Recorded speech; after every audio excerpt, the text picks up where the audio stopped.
Hey everyone, today we're diving into a pretty intense story about Hector Medina and George Santos. So, grab a seat, and let's unpack this whole situation together. It's a tale of desperation, deceit, and some hard lessons learned. So here's the deal. Hector Medina, he tried to scam George Santos, and it's all pretty wild. You've got identity theft and wire fraud mixed into this mess. I mean, these aren't just little offenses. They're serious crimes that can really wreck lives. And honestly, it's fascinating though, in a dark way to see how deception plays a role in criminal activities. Now, let's talk about what pushed Medina to do something so drastic.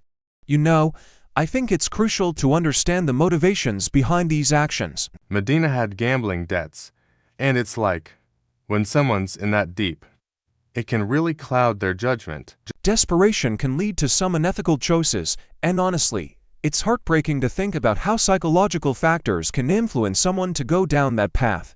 And then, there are consequences. Medina got sentenced to 18 months in prison, which is, a huge wake-up call. But it's not just him who suffers, it's also Santos.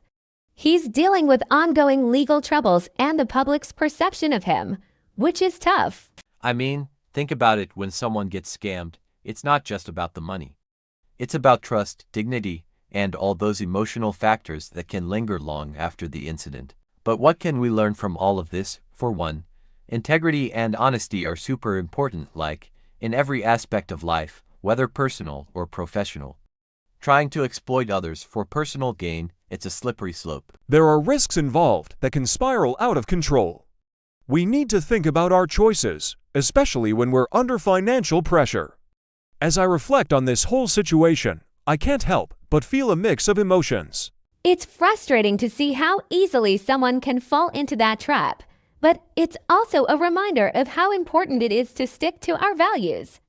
It's like, when faced with tough times, we need to remember that there's always a choice. Now, I want to take a moment to find something positive here. Even in tough situations, there's often a silver lining.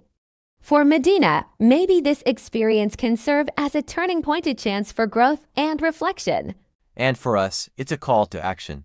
Let's reflect on our own behaviors, the external factors that influence us, and the broader lessons we can take away from this story. So if you're feeling any kind of pressure or desperation, remember that there's always a better path. And hey, as we wrap this up, if you found this story poignant or relatable, I'd love for you to subscribe, and comment below. Let's keep the conversation going. What do you think about the motivations behind fraud? How can we support each other in making better decisions? Thanks for hanging out with me today. Let's keep learning from these experiences together.